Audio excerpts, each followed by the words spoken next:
Oke, jadi kembali lagi bersama saya, Bang Randy. Pada kali ini, pada video ini kita akan membahas tentang belah ketupat. Saya sarankan kepada adik semua di rumah supaya menonton video ini sampai habis ya. Supaya apa? Kalau kamu menonton separuh-separuh berarti nanti kamu nggak paham sampai terakhirnya, gitu ya. Jadi langsung aja kita langsung masuk ke belah ketupat. Belah ketupat itu adalah sering kita dengar ya, belah ketupat seperti ya kalau pada hari raya ada sebuah kue yang membentuk belah ketupat. Tapi itu yang mau harus kita pelajari. Langsung aja. Pertama kita lihat dulu definisinya. Definisi dari belah ketupat itu adalah segi empat. Artinya ada segi empat ya, benar ya. Segi empat dengan sisi yang berhadapan, sejajar, dan keempat sisinya itu sama panjang, dan sudut-sudut yang berhadapan itu sama panjang. Seperti apa gambarnya? Kita buat gambarnya ya. Kita buat di sini gambar belah ketupat. Ini contoh. Ini dia terang. Ya. Apalagi sekarang kan untuk menyambut hari raya. Ini dia. Saya gambar ya.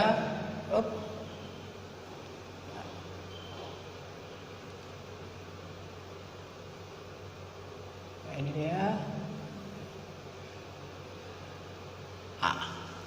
Jadi misalnya ini belah ketupat, saya buat namanya ya, belah ketupat A B C D ya. Berarti ada segi empat. Berarti kalau segi empat itu berarti memiliki empat sisi maksudnya.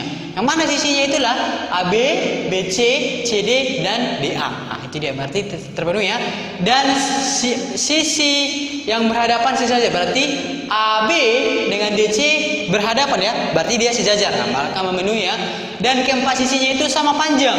Berarti otomatis kalau dibilang sama panjang berarti AB, kalau misalnya AB 5, berarti otomatis BC juga 5, dan otomatis juga CD juga 5. Begitu dia. Dan juga AD juga 5. Dan sudut-sudut yang berhadapan sama panjang. Berarti sudut-sudut yang berhadapan yang mana dimaksud itu adalah berarti A dengan C. Berarti A berhadapan dengan C. Misalnya lah, sudut A misalnya 60. Berarti otomatis C adalah juga 60. Begitu dia. Dan kita lihat dulu sifat-sifat belah ketupat. Tadi kan sifat-sifat ini muncul dari definisi. Karena definisi dulu baru muncul ke sifat-sifat. Sifat yang pertama itu adalah semua sisinya sama panjang. Berarti sifat yang pertama itu adalah semua sisinya sama panjang. Berarti otomatis AB sama panjang dengan BC, dan sama panjang dengan CD, dan sama panjang dengan AD atau DA. Itu yang pertama untuk sifat-sifatnya. Yang kedua itu adalah memiliki dua diagonal yang saling memotong. Berarti diagonal mana itu? Berarti diagonal ini yang ini. Berarti diagonal pertama itu adalah diagonal AC. Berarti kalau diagonal AC berarti membagi dua dia, maka membentuk segitiga apa? ABC dan ADC. Dan yang kedua, yang mana itu? Yaitu adalah diagonal setelah AC ada apa? BD. Diagonal BD akan membagi dua menjadi dua segitiga. Yang segitiga mana itu? Yaitu BCD dan segitiga BAD. Itu dia untuk sifat yang kedua. Yang selanjutnya kita masuk ke sifat yang ketiga. Apa yang disebut dengan sifat ketiga? Yaitu apa? Sudut-sudut yang berhadapan sama besar. Berarti kalau sudut A, berarti sudut BAD itu berhadapan berarti sama besar dengan B sudut BCD. Itu yang pertama. Yang kedua, selanjutnya yang sudut yang berhadapan itu yang mana? Yaitu adalah sudut ABC sehadap dan sama besar dengan sudut ADC. Itulah sifat-sifatnya. 3 sifat.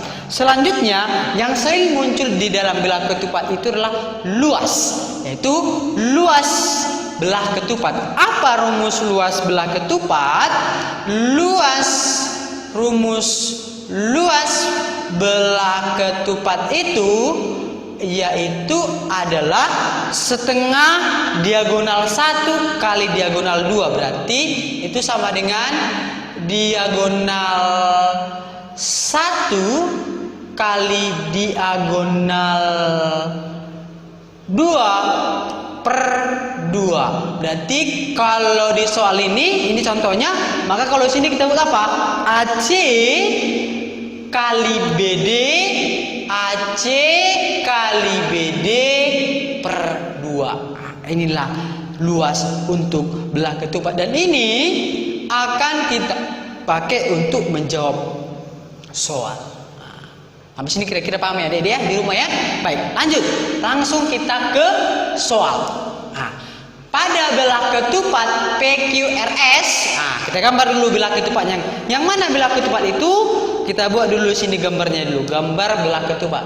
Kita dulu jawab. Oke. Sebelum kita menjawab itu, kita harus tahu dulu seperti apa sih gambar belah ketupatnya. Nah, ini belah ketupatnya kita buat ya. PQRS katanya. PQRS, oke. PQRS. Oke. Ups, masih mereng. Terap, ya ini dia. Oke. Berarti PQRS berarti belah ketupat PQRS. Di mana katanya panjang PR-nya, PQRS-nya bukan PR-nya, PQ. Skip ya.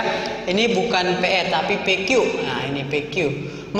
Di mana panjang PQ-nya ada ini 5 cm. Berarti ini semua 5 cm ya. Ini 5, ini 5. Oke. Kenapa 5? Karena kita kembali ke sifat yang pertama. Ya, benar ya. Yang selanjutnya apa? Katanya ada panjang diagonal QS. Berarti kalau QS-nya 8, otomatis QO-nya kalau kita mau sini QO berarti ini menjadi 4. Nah, maka kita mau berarti otomatis inilah QOR, inilah segitiga siku.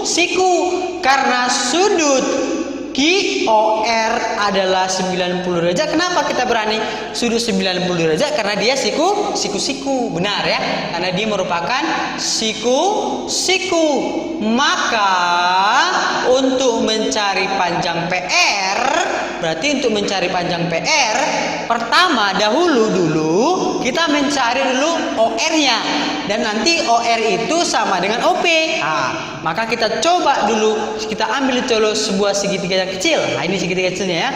Maka kalau segitiga kecilnya dengan siku-siku di sini, ini O, ini R, ini Q, dan ini 5, dan ini 4, maka kita menggunakan sifat triple Pythagoras. Apa ingat sifat triple Pythagoras itu? Berarti OR itu apa? Datar kuadrat itu sama dengan miring kuadrat dikurang tegak kuadrat. Berarti kalau OR-nya berarti akar 5 kuadrat dikurang 4 kuadrat sama dengan 25 dikurang 16 sama dengan akar 9. Maka akar 9 berapa? Ya, benar ya. OR-nya 3. Kalau OR-nya 3 otomatis PO-nya juga 3. Kemudian maka dapatlah untuk menjawab A, panjang PR itu sama dengan 2 kali panjang OR. Maka sama dengan 2 kali OR-nya berapa? 3 sama dengan 6 cm. Nah, terjawablah untuk A itu adalah 6 cm. Selanjutnya kita menjawab dulu untuk pertanyaan yang B. Yang B itu apa? Untuk B ditanyalah luas PQRS. Apa dari luasnya? Untuk mencari luas adalah setengah diagonal 1 kali diagonal 2. Benar ya? Maka yang mana itu diagonal satunya? Maka diagonal satunya adalah QS dikali PR-nya mana? Ini ya. PR per 2 sama dengan berapa QS-nya tadi? QS-nya adalah 8 dikali 6 per 2. Berapa nih? Tewas. Jadi berapa? 3 ya. 8 kali 3 sama dengan 24 cm pangkat 2. Jadi luas dari P PQRS itu sama dengan 24 cm. Berarti adik-adik di rumah bisa ulangi nanti videonya, bisa satu kali sampai 2 kali. Supaya apa? Supaya bisa lebih memahami. Sampai sini adik-adik video untuk pembelajaran belakang tupat. Harapan saya adik-adik semua di rumah tetap serius dan fokus untuk belajar. Sekian dan terima kasih.